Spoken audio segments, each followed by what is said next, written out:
Good evening friends. आपने sectional test अभी दे दिया होगा। हम थोड़ी सी चर्चा कर लेंगे। वैसे तो इवैल्यूएशन में आपने देखा ही होगा, रजत सर ने, मैंने, कीर्ति मैडम ने, हम सब ने बात की काफ़ी कि कैसे उत्तर करना था। लेकिन कई मित्रों ने नहीं लिखा है टेस्ट, उनके लिए मॉडल आंसर ज़रूरी है। बाकी जिन्होंने नहीं भी लिखा है वे इवैल्यूएशन के किसी भी एक कॉपी का इवैल्यूएशन सेशन देख सकते हैं, उससे उनको आइडिया ज़्यादा आ जाएगा। एक रजत सर का देख लेना, एक मेरा देख लेना, एक कीर्ति मैडम का देख लेना। इससे क्या होगा, आपको अलग अलग पर्सपेक्टिव मिल जाएंगे। ठीक है। अब पहला सवाल था, discuss the role of Dudhwa National Park in biodiversity conservation, यानी कि जैव विविधता संरक्षण में दुधवा राष्ट्रीय उद्यान की भूमिका पर चर्चा करें। अब आप ही बताओ मित्रों कि ये सवाल क्यों पूछा होगा। मैं पहले भी कह चुका हूँ कि 2023 के मेंस में पूछा था कि तराई में जो वन्य जीव अभ्यारण्य हैं, वाइल्ड लाइफ सेंचुरीज हैं, इनका क्या अपना इम्पोर्टेंस है कंजर्वेशन में। तो अगर तराई का उसने पूछा है तो दूसरा सवाल बन सकता है कि भाई किसी दूसरे एरिया के, बुंदेलखंड में कुछ है तो वहाँ पे पूछ लेगा। लेकिन बुंदेलखंड और वेस्टर्न यूपी में इतना ज़्यादा बायोडायवर्सिटी या इतना ज़्यादा फ्लोरा फौना है नहीं, कंपेरेटिवली तराई में ज़्यादा है। और तराई में एकमात्र नेशनल पार्क है पूरे उत्तर प्रदेश का, जो दुधा नेशनल पार्क है। और आपको पता है कि उत्तर प्रदेश के पास में 1% से कम लैंड है, लेकिन उसके बावजूद उत्तर प्रदेश के पास पूरे भारत का लगभग 2.76% बायोडायवर्सिटी है। तो इसलिए दुधवा नेशनल पार्क इसलिए भी महत्वपूर्ण हो जाता है। दुधवा नेशनल पार्क के अंडर ही टाइगर रिजर्व भी है, वाइल्ड लाइफ सेंचुरी भी है, रिवर भी वहाँ से पास हो रही है, जिससे एक हिसाब से देखा जाए तो उत्तर प्रदेश का एक बायोडायवर्सिटी हॉटस्पॉट बन जाता है। इसलिए भी ये महत्वपूर्ण, आज नहीं तो कल पूछेगा ही पूछेगा ही। ठीक है मित्रों। अब देखिए क्या दृष्टिकोण होता, बेहतर होता आप बताते कि तराई में दुधवा नेशनल पार्क स्थित है। 1968 में शायद वाइल्ड लाइफ सेंचुरी का दर्जा मिला और 77 में शायद नेशनल पार्क का। आप ये इंट्रो में डाल सकते थे ताकि एग्जामिनर को पता चले कि दुधवा नेशनल पार्क के बारे में आपको फैक्चुअल नॉलेज भी है और आगे आप पूरा डिटेल तो बताएंगे ही बताएंगे। फिर कह रहा है कि दुधवा नेशनल पार्क की भूमिका, तो बताइए दुधवा नेशनल पार्क की बायोडायवर्सिटी में क्या भूमिका है। क्योंकि 8 मार्क्स का क्वेश्चन है तो बहुत ज़्यादा स्कोप नहीं है कि अलग अलग डायमेंशन आप खोलें। तो दुधवा नेशनल पार्क की बायोडायवर्सिटी कंजर्वेशन में जो भूमिका है वो बताइए और बाद में कंक्लूजन लिख दीजिए। ठीक। और काफ़ी चर्चा में भी रहा है दुधवा नेशनल पार्क इस बीच में, इसलिए भी ये थोड़ा सा महत्वपूर्ण लगता है हमें। ठीक है, ये देखिए ऑपरेशन भेड़िया भी चलाया गया उसी तराई रीजन में, बहराइच में, इसलिए भी उसके आसपास कुछ सवाल बन सकता है। तो ये सब है ही कि 490 स्क्वायर किलोमीटर में है। 1977 में नेशनल पार्क की स्थापना हुई इसके, एकमात्र उत्तर प्रदेश का नेशनल पार्क है। अब क्या भूमिका है, क्या इसका रोल है बायोडायवर्सिटी कंजर्वेशन में, तो अलग अलग तरीके से आप देख सकते हैं। जैसे अगर वो ओवरऑल इकोसिस्टम का कंजर्वेशन, इकोलॉजी का कंजर्वेशन पूछता तो आप क्या कर सकते थे कि आप उसमें नदी भी ले आते, जल जंगल जमीन पूरा ले आते कि प्रोटेक्टेड साइड होने की वजह से वहाँ पे फॉरेस्ट कंजर्वेशन हो रहा है, फॉरेस्ट होने की वजह से रिवर का कंजर्वेशन हो रहा है, सैंड माइनिंग रुक रही है, बाकी चीज़ें हो रही हैं। हमें इसमें थोड़ा सा बायोडायवर्सिटी कंजर्वेशन के इर्द गिर्द रुके रहना है। और बायोडायवर्सिटी कंजर्वेशन के लिए, जैव विविधता कंजर्वेशन के लिए जो सबसे ज़्यादा ज़रूरी चीज़ है वो है उनका हैबिटाट। मैं बार बार कहता हूँ, यूपीएससी ने सवाल पूछा था कि बायोडायवर्सिटी कंजर्वेशन के लिए सबसे ज़्यादा ज़रूरी चीज़ क्या है, तो उसमें किसी में लिखा हुआ था कि भाई नेशनल पार्क बना दो, किसी में फिर ऑप्शन में था हैबिटाट उनका प्रोटेक्ट करो, फिर किसी में था कि उनका जेनेटिक डायवर्सिटी बढ़ाओ। नहीं, हैबिटाट अगर नहीं रहेगा, घर नहीं रहेगा, घर उजड़ जाएगा तो आप बचेंगे नहीं। तो जंगल का होना या जो भी उनका एक्वेटिक इकोसिस्टम है या फॉरेस्ट इकोसिस्टम है, जो भी है उसका होना बहुत ज़रूरी है, इसलिए भी ये महत्वपूर्ण है।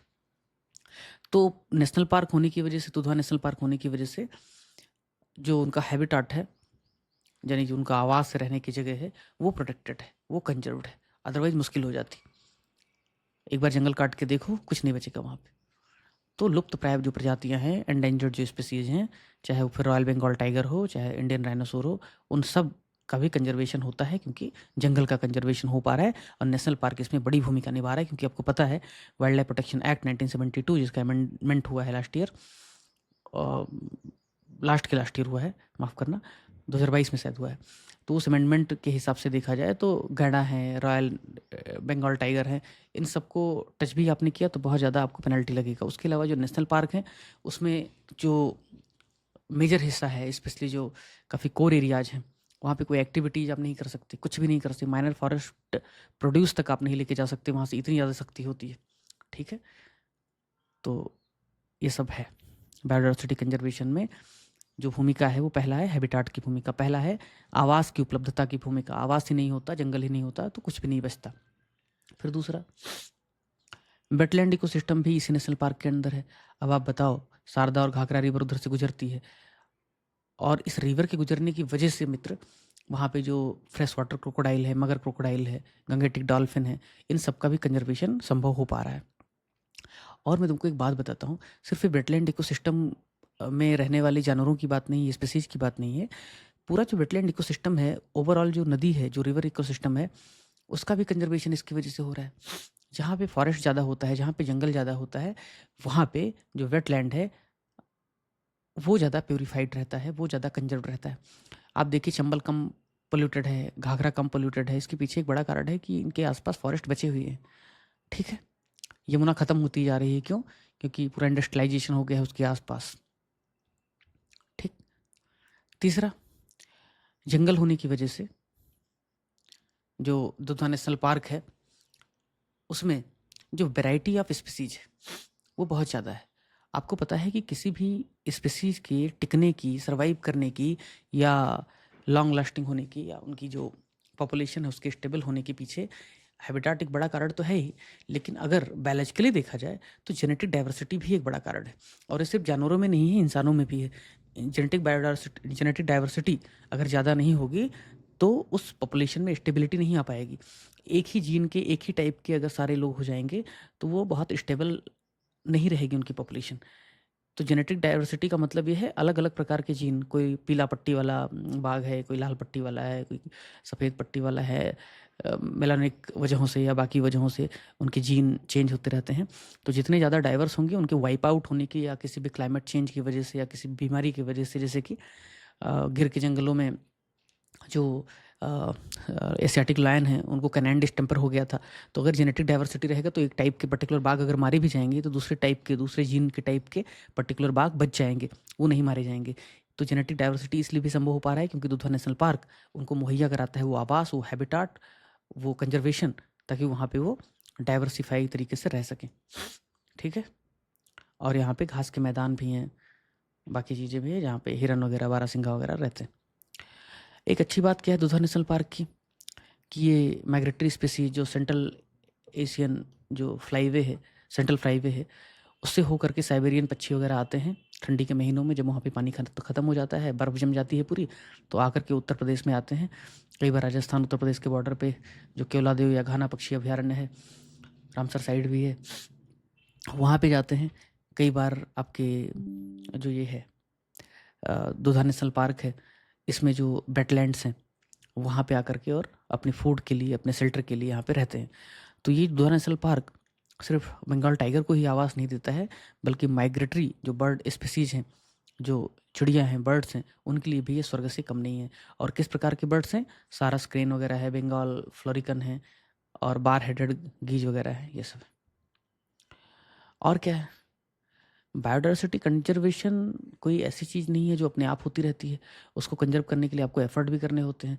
किसी को बीमारी तो नहीं हो रही है, किसी को और दिक्कत तो नहीं है, तो उनके कंजर्वेशन के लिए आपको रिसर्च एंड डेवलपमेंट करने पड़ेंगे। साइंटिस्ट लगातार काम करते हैं, लगातार सोचते हैं कि भाई कोई जेनेटिक डिजीज़ की वजह से पॉपुलेशन तो वाइप आउट नहीं हो जाएगा, कोई और बीमारी तो नहीं हो रही है, ह्यूमन वाइल्ड लाइफ कन्फ्लिक्ट को कैसे टाला जा सकता है, क्लाइमेट चेंज का, टेम्परेचर राइजिंग का क्या इम्पैक्ट पड़ रहा है फ्लोरा और फोना पे। तो ये सब जो कुछ भी रिसर्च और डेवलपमेंट है, जो कुछ भी हो रहा है कंजर्वेशन के लिए, ये सब भी नेशनल पार्क के अंदर चलता रहता है। इसीलिए उसके कोर एरिया में आपको कुछ भी एक्टिविटी करने की मनाही होती है। ठीक है, रिसर्च हो सकता है। ठीक है भाई, तो ये रिसर्च और डेवलपमेंट भी सारी चीज़ें होती हैं जो बायोडाइवर्सिटी कंजर्वेशन में बहुत महत्वपूर्ण भूमिका निभाती हैं, और उसके लिए ज़रूरी है दुधवा नेशनल पार्क इंटैक्ट रहे और उसके अंदर ये सारी गतिविधियाँ हो सके। ठीक है, कंक्लूजन में क्या लिखोगे? अब मुझे लग रहा है इतना पॉइंट अगर आपने लिख दिया भाई, 5 पॉइंट है और ये सब शानदार पॉइंट हैं, इसमें एग्जांपल्स भी हैं, उसके बाद क्या बचता है? आप 50 पॉइंट भी लिख देंगे, लेकिन फिर वो मॉडल आंसर, आदर्श आंसर हो जाएगा और आप लिख नहीं पाएंगे। कंक्लूजन में क्या लिखिए? SDG 14-15 क्या कहता है? Life below water, life on land. तो दुधवा नेशनल पार्क में तो लाइफ बिलो वाटर भी है, लाइफ ऑन लैंड भी है। वहाँ पे नदी भी है, वहाँ पे वेटलैंड भी है, वहाँ पे ज़मीन भी है। तो दोनों को अगर फुलफ़िल करना है और बायोडायवर्सिटी का कंज़र्वेशन करना है, तो दुधवा नेशनल पार्क उसमें बहुत महत्वपूर्ण भूमिका निभा सकता है, न सिर्फ़ उत्तर प्रदेश के लिए बल्कि पूरे भारत के लिए भी। कुछ-कुछ आर्टिकल जहाँ-जहाँ से कंटेंट बनाया गया था, वहाँ से ये सब न्यूज़पेपर के लिंक्स हैं जिनको आप पढ़ लीजिएगा, ठीक है? For further reading Dudhwa National park के बारे में इससे ज़्यादा कुछ आपको जानने की ज़रूरत नहीं है। अब एक दूसरा सवाल। अब देखिए मित्र, दूसरा सवाल है, ये भी एक महत्वपूर्ण सवाल है क्योंकि उत्तर प्रदेश में महाकुंभ हुआ है और महाकुंभ में कभी 67 करोड़ लोगों ने डुबकी लगाई, कभी 50, कभी कुछ ऐसे आंकड़े आ रहे हैं। कभी सरकार कहती है 2 लाख करोड़ का मल्टीप्लायर इफेक्ट क्रिएट हुआ है इकोनॉमी में, कभी 3 लाख करोड़ का। तो हमने सोचा कि उत्तर प्रदेश में, पूरे भारत में अगर टूरिज़्म के डेटा पे देखा जाए तो जो डोमेस्टिक टूरिज़्म है, जो इंटरनल टूरिज़्म है, उसमें शायद उत्तर प्रदेश पहले या दूसरे स्थान पर है और जो फॉरेन ट्रैवलर्स आते हैं, फॉरेन टूरिस्ट आते हैं, उसमें शायद उत्तर प्रदेश 5th स्थान पे है। तमिलनाडु, महाराष्ट्र इन लोगों के बाद में उत्तर प्रदेश एक बड़ा डेस्टिनेशन है फॉरेन टूरिस्ट के लिए भी। लेकिन चाहे फॉरेन टूरिस्ट हो चाहे अपने इंडियन टूरिस्ट हो, उनमें से एक बड़ा हिस्सा उत्तर प्रदेश में वो आता है जो धार्मिक टूरिज्म करने के लिए आता है। क्यों? अयोध्या, मथुरा, काशी, ये सब जो प्रयाग, ये सब जो तीर्थ स्थल हैं, वो हिंदुओं की, सनातन की आस्था का केंद्र भी हैं और कई बार सांस्कृतिक वजहों से भी आते हैं, ठीक है? तो उत्तर प्रदेश के आर्थिक विकास में पर्यटन बड़ी भूमिका तो निभा ही रहा है क्योंकि ताजमहल जैसी बड़ी मोनूमेंट है उत्तर प्रदेश में, लेकिन उसमें धार्मिक पर्यटन का एक अलग ही महत्व है। बुद्ध से लेकर के राम कृष्ण तक हर किसी की ये धरती है, तो काफ़ी लोग टूरिज्म करने आते हैं, देखने आते हैं। तो बताना है उत्तर प्रदेश के आर्थिक विकास में पर्यटन का क्या महत्व है, लेकिन पर्यटन पे सिर्फ एक छोटा-सा पैरा या एक डायमेंशन लिखना है। असली जो फ़ोकस करना है वो धार्मिक पर्यटन के महत्व की बात करनी है। मैंने कहा भी था एक स्टूडेंट से कि भाई मुझे डेटा निकाल के दो कि उत्तर प्रदेश के जीडीपी में टूरिज्म से कितना पैसा आता है, कितना परसेंटेज उसका योगदान है। अगर ये पता चल पाए तो एक बहुत ही शानदार डेटा होगा। और डेटा या फैक्ट इंडिसेस वगैरह कंपाइल करवा रहा हूँ तो उसमें डाल देंगे। अब आपको करना क्या है, इसमें स्टार्ट कैसे करना था कि उत्तर प्रदेश में पर्यटन क्षेत्र का कोई आंकड़ा दे दो कि भाई बजट में क्या बताया है, कितना रेवेन्यू मिल रहा है, जीडीपी में कितना कंट्रीब्यूशन है, यूपी की इकोनॉमी में क्या इसका इंपॉर्टेंस है, रिलीजियस टूरिज्म का क्या इंपॉर्टेंस है, बाद में कंक्लूजन लिख दो। ले दे करके ये छोटा 8 नंबर का क्वेश्चन है। तो इसमें पहला जो इंट्रोडक्शन होगा वो बजट के किसी प्रोविजन से या महाकुंभ के कॉन्टेक्चुअल सिग्निफिकेंस से शुरुआत होगा कि उत्तर प्रदेश में महाकुंभ के आयोजन से, या ऐसे लिखो कि उत्तर प्रदेश में आ, पर्यटन एक बड़ा आर्थिक स्रोत रहा है, रेवेन्यू का स्रोत रहा है। 2025 के महाकुंभ के दौरान सरकार के आंकड़ों के हिसाब से लगभग 3 लाख करोड़ का मल्टीप्लायर इकोनॉमिक इम्पैक्ट क्रिएट हुआ है, मल्टीप्लायर इफेक्ट क्रिएट हुआ है। इस तरीके से आप लिख सकते हैं।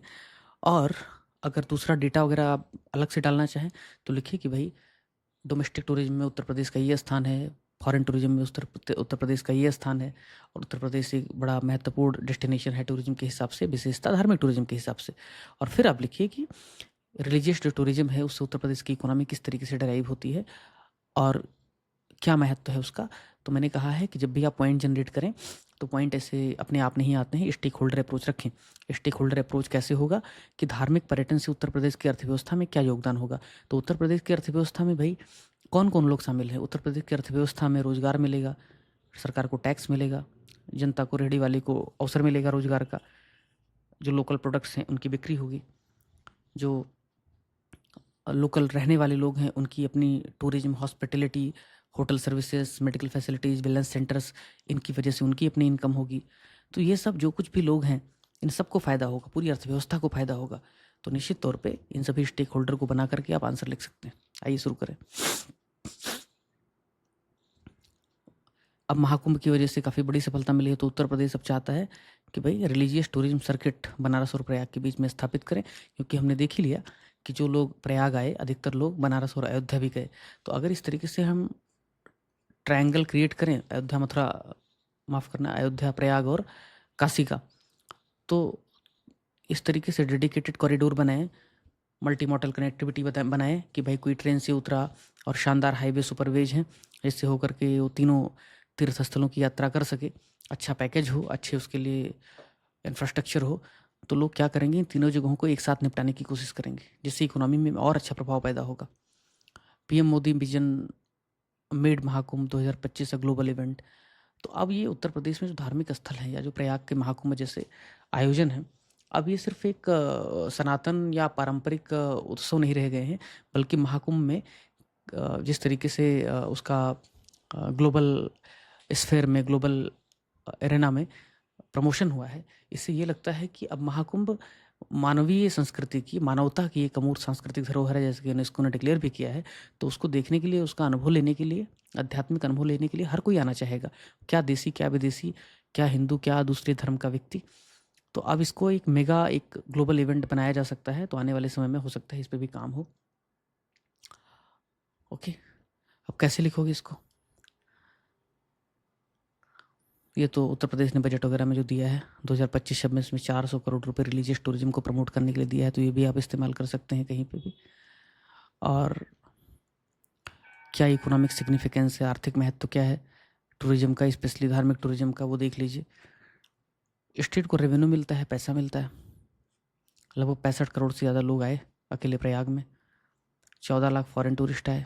तो ये सब आएंगे तो उससे इकोनॉमी में मल्टीप्लायर इफेक्ट पैदा ही होगा, सरकार को रेवेन्यू ज़्यादा मिलेगी, ट्रांसपोर्ट नेटवर्क का डेवलपमेंट होगा, बुनियादी ढांचों का सुधार होगा। ठीक है, और क्या होगा? जिस जगह पे रिलीजियस टूरिज्म ज़्यादा बढ़ता है, वहाँ की जो बेसिक इंफ्रास्ट्रक्चर है उसका ओवरहॉल हो जाता है। आप प्रयाग देखिए, प्रयाग जो कुछ साल पहले तक, कुछ डिकेड पहले तक था, वो आज नहीं है। आज वहाँ पूरे शहर में लगभग सीवेज लाइन है, ठीक ठाक सड़क है, अच्छे पेडेस्ट्रियन है, फुटपाथ है। तो प्रयाग का डेवलपमेंट कहीं ना कहीं महाकुंभ से भी जोड़ करके देखा जाता है। इससे ईज ऑफ लिविंग आती है, सप्लाई चेन भी इससे प्रभावित होती है। और क्या है? और ग्रोथ ऑफ लोकल बिजनेस।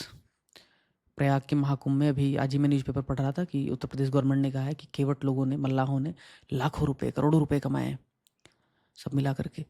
तो जो लोकल बिजनेस है, चाहे फिर वो सर्विसेज हों, चाहे फिर वो गुड्स हों, चाहे वो फिर ऐसे हैंडक्राफ्ट्स आइटम्स हों, इन सब का भी प्रमोशन होता है, इन सब की भी सेल होती है, जिसकी वजह से भी इकोनॉमिक ग्रोथ होता है। और ओडीओपी जो प्रोडक्ट है, जीओपी का एक बहुत पेट स्कीम है, इसका भी प्रमोशन होता है। क्योंकि आप बनारस में जाएंगे, सिल्क साड़ी आप खरीदने की कोशिश करेंगे। आप अयोध्या में जाएंगे तो वहाँ का जो लोकल प्रोडक्ट है उसे खरीदेंगे। आप काशी में जाएंगे, प्रयाग में आएंगे तो वहाँ के लोकल प्रोडक्ट को खरीदने की कोशिश करेंगे। और नहीं भी आप कर रहे हैं तो सरकार को चाहिए कि इसको लिंक करें, ताकि ओडीओपी का प्रमोशन हो सके इसके माध्यम से। और क्या होगा? यही सब है। कंक्लूजन लिख दीजिए आप। क्या कंक्लूजन लिखेंगे? कि अगर सस्टेनेबल डेवलपमेंट हासिल करना है तो सिर्फ रिलीजियस टूरिज्म नहीं बढ़ाना पड़ेगा, बल्कि टूरिज्म को भी बड़ा सस्टेनेबल मैनर में ऑर्गेनाइज करना पड़ेगा। जैसे कि स्टैम्पीड है, क्राउड डिजास्टर है, इसको रोकना है तो अच्छा इंफ्रास्ट्रक्चर, अच्छा मैनेजमेंट, अच्छा प्रबंधन आपको करना पड़ेगा। गंगा नदी में लोग नहाने आ रहे हैं तो उनको उनकी आस्था के हिसाब से नहाने आ रहे हैं, ठीक है, लेकिन उनको अच्छा अनुभव मिले, इसके लिए कोशिश करें कि अगले महाकुंभ तक गंगा नदी साफ हो जाए, ताकि लोगों को लगे हाँ हम गंगा नहाने जा रहे हैं तो गंगा भी नहाएंगे। ऐसा नहीं सिर्फ गंगा दर्शन ही गंगा स्नान है। लोगों को 12-12, 15-15 किलोमीटर तक पैदल चलना पड़ा, इस तरीके की नौबत ना आए। तो कोशिश करनी है उसके लिए भी कि अगर एक ही आपके पास हाईवे है तो उसको आप उसके ऊपर से फ्लाईओवर भी निकालो, ताकि जो गाड़ियां हैं, जो फोर व्हीलर हैं, वो उसके ऊपर से निकल जाए, नीचे से पैदल लोग चले। ऐसा थोड़ी है सब एक साथ चले। तो काफ़ी आप इंफ्रास्ट्रक्चर को डेवलप कर सकते हो, क्योंकि आपको पता है कि बर्डन ओवरलोड होने ही वाला है। तो उसके हिसाब से आपके पास अभी 12 साल हैं, आप 12 साल में तैयारी कर लीजिए। और ये सब जो कुछ भी कीजिए, इसका कार्बन फुटप्रिंट, इसका जो इम्पैक्ट है एनवायरनमेंट पे कम से कम हो, इसकी पूरी कोशिश की जाए। गंगा को क्लीन करने की भी कोशिश की जाए। इंडस्ट्रीज को वेस्ट डिस्चार्ज के ट्रीटमेंट के लिए एम्पावर किया जाए, उनको पनिश किया जाए, ताकि जो रिवर इकोसिस्टम है उसको बचाया जा सके। और सिर्फ नहाना ही क्यों है, गंगा के किनारे आप रिक्रिएशनल एक्टिविटीज़ भी कर सकते हैं, जिसके अलग फ़ायदे होंगे। एक तरफ आपने रिलीजियस टूरिज्म कराया, दूसरी तरफ आपने उनके मनोरंजन के लिए या एनवायरनमेंट पर आधारित कोई आप उनके साथ टूरिज्म एक्टिविटी कर सकते हैं, तो उसका भी पैसा मिलेगा। ठीक है, तो ये सब चीज़ें आप कर सकते हैं। कुछ आर्टिकल हैं, पढ़ लीजिएगा। अगला सवाल जो है वो काफ़ी महत्वपूर्ण है, जो चर्चा में भी है, कि पूर्वांचल और बुंदेलखंड को निवेश नहीं मिलता। एक डेटा है ना मित्र, कि 45% अकेले वेस्टर्न उत्तर प्रदेश में सारा निवेश चला जाता है, इनको कुछ मिलता नहीं खास। सरकार भी कुछ खास कर नहीं कर पा रही, राजनीतिक वजहों से और बाकी वजहों से भी पूर्वांचल और बुंदेलखंड पिछड़ा रहा है। तो बस बताना यही है कि जो पूर्वांचल और बुंदेलखंड में निवेश नहीं मिला है, उसके कौन से कारण हैं, ये कारण बता देना है आपको। और फिर आगे की राह भी बता देनी है, क्योंकि ब्यूरोक्रेट जो होता है वो सॉल्यूशन ओरिएंटेड काम करता है, तो आपको बता देना है कि भाई आगे की राह क्या है, ये भी आपको बता देना है। तो अप्रोच क्या होगा, देखो कुछ लोगों ने बड़ा सुंदर डायग्राम बनाया, और मैं हमेशा कहता हूँ एवेल्युएटर से कि जो भी बच्चा अच्छी कॉपी लिखता है, अच्छा डायग्राम बनाता है, उसकी कॉपी को भी, उसके डायग्राम को भी, उसकी कुछ वैलिडेशन को भी आप चैनल पे शेयर कर दिया कीजिए। और अभी यहाँ पे देखिए आप, ये जो डेटा है ये कैपिटल एक्सपेंडिचर वाला है, माफ़ करना, ये बुंदेलखंड वाला है। इस तरीके से हमने एक मॉडल आंसर में डायग्राम बना करके दिया था, तो इस बच्चे ने बड़ा खूबसूरती के साथ इसमें यूज किया है कि बुंदेलखंड में 13% इन्वेस्टमेंट आ रहा है, पूर्वांचल में 29%, पश्चिम उत्तर प्रदेश में पूरा 45% जा रहा है। तो कितना रीजनल डिस्पैरिटी है, ये इसने डेटा से शो कर दिया। इनकी अलग अलग प्रॉब्लम भी है, बुंदेलखंड की अलग प्रॉब्लम है, सूखाग्रस्त एरिया है, कनेक्टिविटी की बाधाएं हैं, भौगोलिक स्थिति इनकी इस तरीके से है कि पिछड़ापन है। पूर्वांचल की अलग प्रॉब्लम है, बाढ़ वगैरह ज़्यादा आती हैं, वेक्टर बॉर्न डिजीज बहुत ज़्यादा होते हैं, लैंड डिग्रेडेशन हो रहा है, लॉजिस्टिक कॉस्ट बहुत ज़्यादा है क्योंकि इंफ्रास्ट्रक्चर बहुत ख़राब है, इकोनॉमिक डिस्पैरिटी तो है ही, पीपीपी परचेजिंग पावर पैरिटी नहीं है लोगों के पास, यानी कि लोगों के पास खरीदने की ताकत नहीं। तो ये सब आपको यूज करना है अपने वैल्यूएशन में। लेकिन क्वेश्चन कैसे लिखोगे, पहले तो आप इंट्रोडक्शन में बताओगे, यही डेटा दे दोगे कि पूर्वांचल और बुंदेलखंड को क्रमशः 29% और 13% का निवेश मिला है, जबकि अकेले पश्चिमी उत्तर प्रदेश को 45% का निवेश मिला है। ठीक है, तो ये बताओगे आप, उसके बाद में लिखोगे कि कारण क्या है इनके पिछड़ेपन का। 12 नंबर का क्वेश्चन है, तो पूर्वांचल का अलग कारण बता दो, बुंदेलखंड का अलग कारण बता दो, या मत बताओ अलग अलग, समय ज़्यादा लगेगा, दोनों का एक साथ क्लब कर लो, बुंदेलखंड और पूर्वांचल के पिछड़ेपन के कारण, और बाद में आगे की राह बता दो। तो 2 डायमेंशन वैसे ही हो गए, और फिर कंक्लूजन लिख दो मित्र। ठीक है, समय और बच जाए तो सरकार के प्रयास लिख सकते हो, अदरवाइज नहीं। तो पूर्वांचल में क्या दिक्कत है भाई, पूर्वांचल में बाढ़ बहुत आती है, लैंड होल्डिंग के साइज बहुत छोटे हैं, एग्रीकल्चर है बहुत पिछड़ा हुआ है, लैंड डिग्रेडेशन बहुत ज़्यादा, सॉइल इरोजन बहुत ज़्यादा हो रहा है। बुंदेलखंड में क्या दिक्कत है, सूखा काफ़ी है, ड्रॉट प्रोन क्लाइमेट है, रॉकी ट्रेन है, माइग्रेशन बहुत ज़्यादा लोगों का हो रहा है, एग्रीकल्चर बहुत पिछड़ा हुआ है। ठीक है, वेस्टर्न उत्तर प्रदेश में जो लोगों की इनकम है पर कैपिटा, वो 1.8 टाइम्स ज़्यादा है पूर्वांचल से, और वहाँ पे इंडस्ट्रियलाइजेशन, अर्बनाइजेशन, कनेक्टिविटी बुंदेलखंड और पूर्वांचल से बहुत ज़्यादा है। तो ये बहुत बड़ा गैप है, इसको कैसे रोकोगे, आगे क्या आप सजेशन दे रहे हो, किस तरीके से आप इसको फिक्स कर सकते हो। तो इसके लिए आप क्या करो,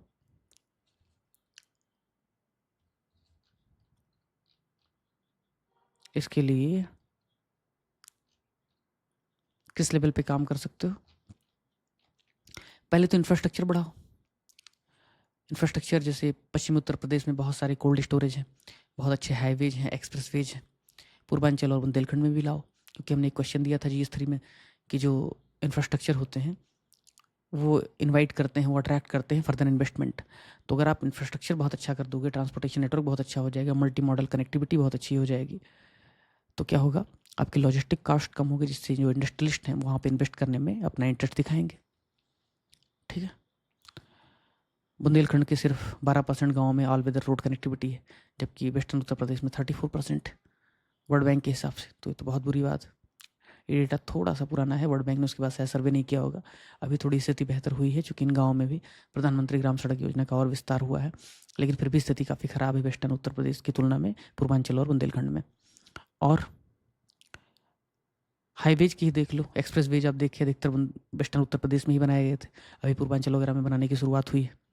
ठीक है, पावर सप्लाई बुंदेलखंड में इंडस्ट्रीज के लिए, गाँव के लिए पावर सप्लाई जिस तरह से होनी चाहिए उस तरह से नहीं है, जबकि आप नोएडा गाजियाबाद के आसपास देख लीजिए, काफ़ी अच्छा पावर सप्लाई है।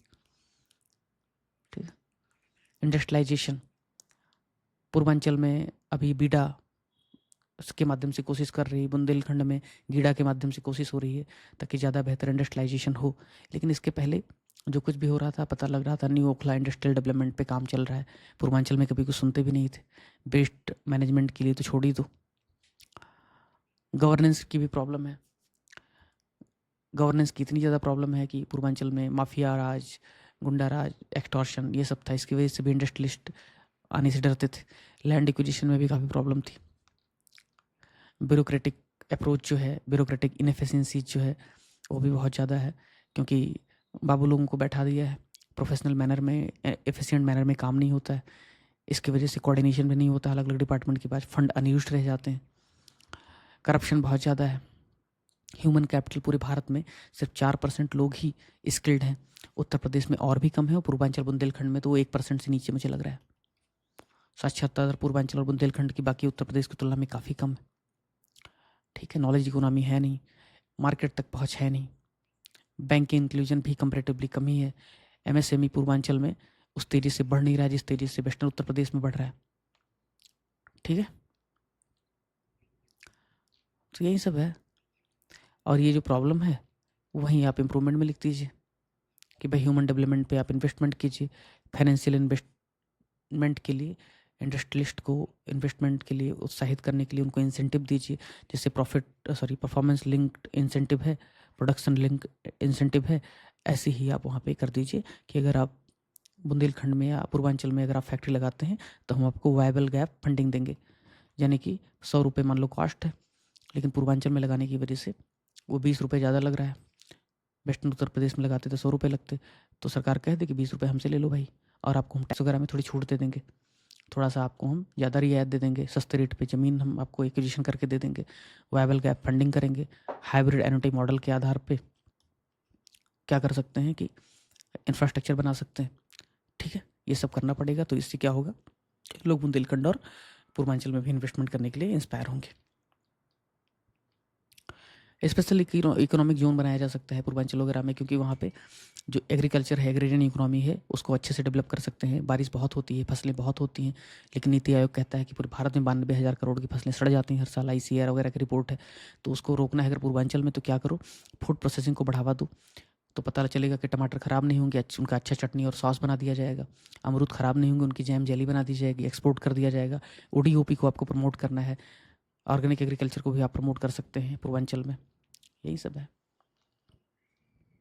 रिन्यूएबल एनर्जी, बारिश बहुत होती है, धूप बहुत होती है, तो सोलर एनर्जी और हाइड्रो एनर्जी बुंदेलखंड में विंड एनर्जी वगैरह को हार्नेस कर सकते हैं, जिसमें कैपिटल हम सब्सिडी दे सकते हैं कंपनियों को, तो बेहतर चीज़ें हो पाएंगी। प्लग एंड प्ले की सुविधा दे सकते हैं। आपको पता होगा बजट में 2024 के जुलाई में जो आया था, प्लग एंड प्ले का मॉडल दिया गया था। मैंने पढ़ाया भी अच्छे से, देखिएगा क्या होता है। कंक्लूजन क्या लिखोगे कि उत्तर प्रदेश की जो इंडस्ट्रियल पॉलिसी है 2025, ये चाहती है कि सस्टेनेबल डेवलपमेंट गोल हो। सस्टेनेबल डेवलपमेंट गोल तभी होगा जब रीजनल डिस्पैरिटी, इकोनॉमिक डिस्पैरिटी कम होगी, ग्रोथ फास्टर होगा, सस्टेनेबल होगा, ताकि सभी लोगों का फ़ायदा हो सके। ये आप कंक्लूजन लिख सकते हैं। इन आर्टिकल को आप पढ़ सकते हैं फर्दर। लास्ट क्वेश्चन है जो काफ़ी इंपॉर्टेंट भी है, सेक्शनल टेस्ट का ये चौथा क्वेश्चन मित्रों, जो बहुत महत्वपूर्ण है। महत्वपूर्ण इस मामले में भी कि उत्तर प्रदेश सरकार ने बजट में बताया कि जो टॉप शीर्ष राज्य हैं उनकी जो एवरेज जो कैपेक्स है उसमें उत्तर प्रदेश शीर्ष पर है। यानी उत्तर प्रदेश कैपिटल एक्सपेंडिचर करने वाला शीर्ष राज्य है लगभग। इंफ्रास्ट्रक्चर के मामले में, खर्च के मामले में उत्तर प्रदेश पहले से ही काफ़ी शीर्ष पर चल रहा था, और 2024 के प्रीलिम के क्वेश्चन में ये पूछा भी गया था, जो अक्टूबर महीने में हुआ था, दिसंबर में सॉरी। तो ये सवाल इसलिए भी फ्रेम किया है क्योंकि उत्तर प्रदेश ने खुद की पीठ थपथपाई है। तो GS6 में ऐसा सवाल पूछ सकता है कि पूंजीगत व्यय कैपिटल एक्सपेंडिचर में उत्तर प्रदेश शीर्ष राज्यों में से है। पूंजीगत व्यय जब होता है कैपिटल एक्सपेंडिचर जब होता है तो राज्य की अर्थव्यवस्था पर किस प्रकार का प्रभाव पड़ता है ये बताना है। तो आपको पहले तो इंट्रोडक्शन में बताना है कि बजट में उत्तर प्रदेश ने क्या एक्सपेंडिचर किया है, वो डेटा क्या है। उसके बाद आपको बताना है कैपिटल एक्सपेंडिचर का राज्य की अर्थव्यवस्था पर किस प्रकार का प्रभाव पड़ेगा। आपको चैलेंजेस भी दिखाने हैं कि कैपिटल एक्सपेंडिचर इतना आसान नहीं होता है, फिस्कल बैलेंस भी बनाना पड़ता है, राजकोषीय घाटा होने लगता है। फिजिकल रिस्पॉन्सिबिलिटी और बजट मैनेजमेंट FRBM के अंतर्गत भी रहना है। हालांकि उत्तर प्रदेश एक रेवेन्यू सरप्लस राज्य है, जैसा कि सरकार कहती है। भारत सरकार ने जो 2024 का बजट पेश किया जुलाई में, 2025 का जो बजट पेश किया फरवरी में, एक मिनट पानी पीता, उन दोनों में कैपिटल एक्सपेंडिचर को बहुत प्राथमिकता के हिसाब से रखा। और यही वजह है कि भारत सरकार ने लगभग 10% या यूँ कह लो 11.3 लाख करोड़ के आसपास कैपिटल एक्सपेंडिचर के लिए पैसा खर्च किया।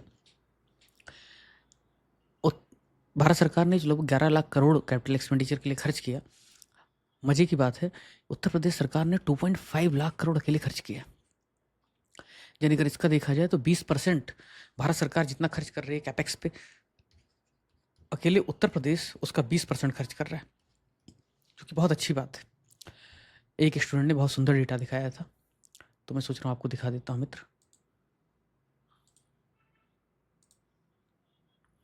यहाँ देखिए,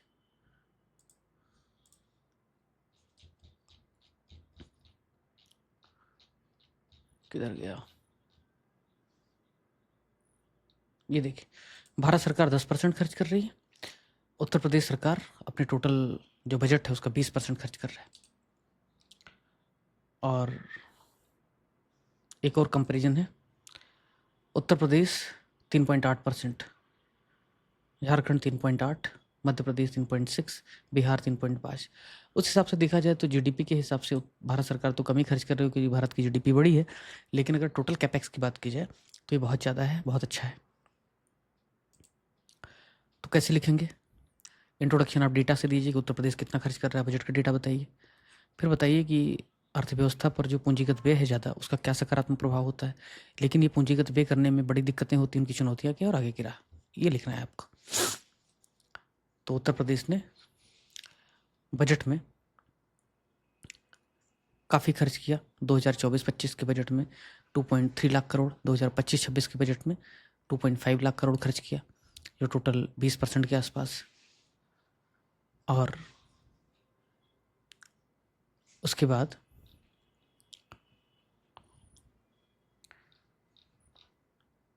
इसका सकारात्मक प्रभाव क्या होगा? पहला तो ये है, जब ज़्यादा कैपिटल एक्सपेंडिचर होगा, ज़्यादा इंफ्रास्ट्रक्चर डेवलपमेंट होगा। जैसे कि बता भी रहा है, उत्तर प्रदेश सरकार का जो इंफ्रास्ट्रक्चर को ज़्यादा डेवलप करने का जो पुश है, और उस पर जो 5.3 ट्रिलियन जो रुपए खर्च किए जा रहे हैं, इसकी वजह से क्या है, जो दुनिया भर की जो टेक्नोलॉजी कंपनियां हैं वो आना चाह रही हैं इंफ्रास्ट्रक्चर अच्छे देख करके। और इसका जो प्रभाव होगा वो मल्टीप्लायर इफेक्ट का होगा। कैसे मल्टीप्लायर इफेक्ट का होगा? कि भाई आपने बहुत शानदार एक्सप्रेस ब्रिज बना दिया, तो यहाँ से यहाँ तक जाने में लॉजिस्टिक कॉस्ट कम होगी, पोल्यूशन कम होगा, एनर्जी कम, फ्यूल कम लगेगा, ईज ऑफ लिविंग होगा, ईज ऑफ डूइंग बिजनेस होगा, तमाम फायदे होंगे, डायरेक्ट इनडायरेक्ट नौकरियाँ आएंगी। और अकेले पूर्वांचल एक्सप्रेस पे, जिस पे कि 22,500 करोड़ रुपए खर्च किया गया था, उसमें लगभग 45,000 जॉब और ढेर सारे जो एलाइड सेक्टर की इकोनॉमी है उनका डेवलपमेंट हुआ है। क्योंकि उसके आसपास, जैसे कि आपने देखा होगा, बुंदेलखंड या कौन सा एक्सप्रेस वे बनाया उन्होंने, तो उसके आसपास उन्होंने इंडस्ट्रियल कॉरिडोर बनाने शुरू कर दिए हैं, सोलर पार्क बनाने शुरू कर दिए हैं। तो बाकी लाइट एक्टिविटीज़ भी साथ साथ चलती रहती हैं, एक बार इंफ्रास्ट्रक्चर डेवलप हो जाता है फिर। और क्या होगा? इंडस्ट्रियल कम्पिटिटिवनेस बढ़ेगा। कैपिटल एक्सपेंडिचर जब आप करेंगे, बहुत अच्छा इंफ्रास्ट्रक्चर देंगे, तो क्या होगा, अलग अलग प्रकार की इंडस्ट्रीज वहाँ पे आएंगी, आपस में कम्पीट करेंगी, जिसकी वजह से क्या होगा, इकोनॉमी को ही फ़ायदा होगा, बाकी खर्चे भी कम होंगे। एक होता है क्राउड इन, एक होता है क्राउड आउट। क्राउड आउट का मतलब बाहर जाना, क्राउड इन का मतलब अंदर आना। यानी कि अच्छा इंफ्रास्ट्रक्चर, अच्छा कैपेक्स होगा तो कंपनियां जो होंगी, इन्वेस्टमेंट जो होगा क्राउड इन होगा, अंदर की तरफ आएगा। अभी जैसे कंपनियां अपना इन्वेस्टमेंट लेकर के, सॉरी FII जो अपना इन्वेस्टमेंट लेकर के बाहर जा रहे हैं, वैसा नहीं होगा, बल्कि भारत में ज़्यादा निवेश करेंगे लोग। ठीक है, जैसे कि डेटा सेंटर्स उत्तर प्रदेश में स्थापित किए जा रहे हैं, अडानी समूह और वो क्या नाम, हीरानंदानी समूह, ये सब डेटा सेंटर्स उत्तर प्रदेश में लगा रहे हैं। रिन्यूएबल एनर्जी में भी काफ़ी इन्वेस्टमेंट हो रहा है, इलेक्ट्रॉनिक्स में काफ़ी इन्वेस्टमेंट हो रहा है। फिर जब आप कैपिटल एक्सपेंडिचर करते हैं तो इससे ह्यूमन डेवलपमेंट भी होता है, ह्यूमन कैपिटल डेवलपमेंट भी होता है। क्योंकि कैपिटल एक्सपेंडिचर सिर्फ फिजिकल इंफ्रास्ट्रक्चर को डेवलप करने के लिए नहीं होता है, बल्कि वो सोशल इंफ्रास्ट्रक्चर को भी डेवलपमेंट करने के लिए होता है। क्योंकि इससे आप क्या करोगे, आईटीआई नए बनाओगे, उनमें इनोवेशन करोगे, उसमें आप इम्प्रूवमेंट करोगे, हॉस्पिटल बनाओगे, यूनिवर्सिटीज़ बनाओगे, स्कूल बनाओगे, ये भी तो कैपिटल एक्सपेंडिचर ही है। कैपिटल इंफ्रास्ट्रक्चर तैयार हो रहा है, भले ही सोशल इंफ्रास्ट्रक्चर है, पर है तो। यहाँ से लोग पढ़ेंगे, अच्छे स्किल्ड मैन पावर होगा, ह्यूमन पावर होगा, तो क्या होगा, इससे इकोनॉमी में ही फ़ायदा होगा। लेकिन दिक्कत भी है, ज़्यादा कैपिटल एक्सपेंडिचर आप लिमिट की बात कर नहीं सकते। कई कई राज्य सरकारों ने ओल्ड पेंशन स्कीम को अपना लिया है फिर से।